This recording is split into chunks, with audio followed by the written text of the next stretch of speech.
of all, what is it that you're calling as enlightenment? See, a moment of oneness that people may experience cannot be considered enlightenment. If that is a thing, we have hundreds and thousands of people who have gone through Bhavaspandana, who have known moments of oneness.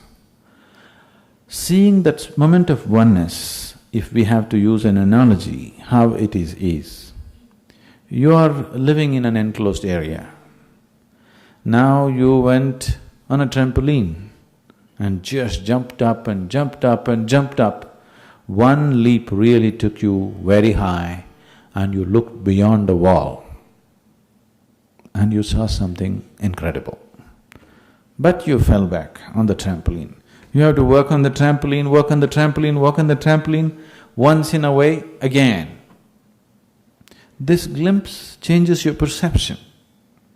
Once you have seen that, the way you look at life changes because you have seen that for one moment. The way you respond and conduct yourself in the world will change. But this cannot be considered enlightenment. Now, you have to build a ladder and cross the wall. Just jumping and looking is not enough. So if you cross the ladder, if you cross the wall, if you climb the ladder and cross the wall, then you can't retain the physical body. If you raise beyond a certain pitch, if your energy is raised beyond a certain pitch, then this physical body cannot hold it anymore. So, for 99% of the enlightened beings, enlightenment and the moment of leaving the body are same. So they don't stay usually. Those who wish to stay, one thing is people who have understood or who have mastery over the physical system, only they can hold on to the system. Generally, it is only people who are on the path of Kriya Yoga who can hold on to the body because they understand the mechanics of the body, they know all the tricks of the body, so they hold on to the body. Other people who work to this level of intensity either through awareness or through devotion or through any other means, if they attain to that, either through action, devotion or awareness, if they attain to that, they cannot hold on to the body, they have to leave the body. So most enlightened beings, 99%, will leave the body at the moment of enlightenment. You will never see them again. Otherwise, you will have to play many tricks to hold on to the body. You heard of Ramakrishna Paramahamsa? You heard of Ramakrishna? Okay, you heard of Vivekananda? Vivekananda was the first yogi who came to United States in 1893 and caused waves in this country at that time. He came to Chicago and spoke in the Parliament of Religions. He was the first yogi who really created some amount of awareness in this part of the world. His guru was Ramakrishna Paramahamsa. Ramakrishna is a very crystallized consciousness, but for him to retain the body was always a struggle. People, in his own lifetime, people saw him godlike. People really saw him as God, they worshipped him.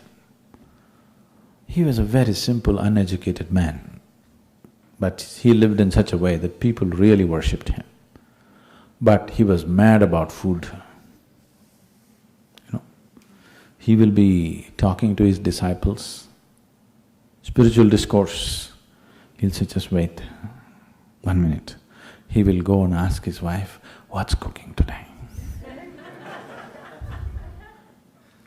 His wife Sharada used to feel ashamed, what is the problem? Even I'm not thinking about food, why you? You're God for us, why are you like this? He said, it's okay, what's cooking? One day she felt so terribly ashamed of him. She told him, I'm ashamed of you. Why are you just stuck to food like this? Ramakrishna said, one day when you bring the thali means that part of the country, in India we eat in such large plates, very large metal plates, and food is preserved pre-served and brought. So it is called a thali. So he said, when you bring the thali, if I don't show any interest, if I look away, you must understand I have only 3 days left. Almost 6 or 7 years after this incident, Ramakrishna always ate on a swing. This is also part of the Indian thing. You know, in our homes we have large swings, like something like 3 by 8 kind of swing. It's usually in the afternoons people sleep on it, they take a nap on it and the whole family sits on the swing. It's almost all our homes usually have these swings. Even today I have these swings at home. Very large swing where 5-6 people can sit on the swing and gently go about. That's part of the family excitement. You can't swing it hard because it's inside the building, just gently you can sway. So he always used to sit on the swing and have his lunch. So on that particular day, Sharada brought his lunch and he showed no interest, he looked away from the food. Suddenly he was not interested in the food. Then she broke down and cried. She knew only 3 days. He said, no point crying now, it's up, the time is up. So for him, food is not the big deal for him, but he consciously created this desire continuously to hold on to his body. This was his way of somehow, without a desire you can't stay. If he closes his eyes, he'll be gone. So he constantly created a conscious desire for food all the time, making himself crazy about food, consciously, as a device. For more on Sadhguru, visit www.ishafoundation.org.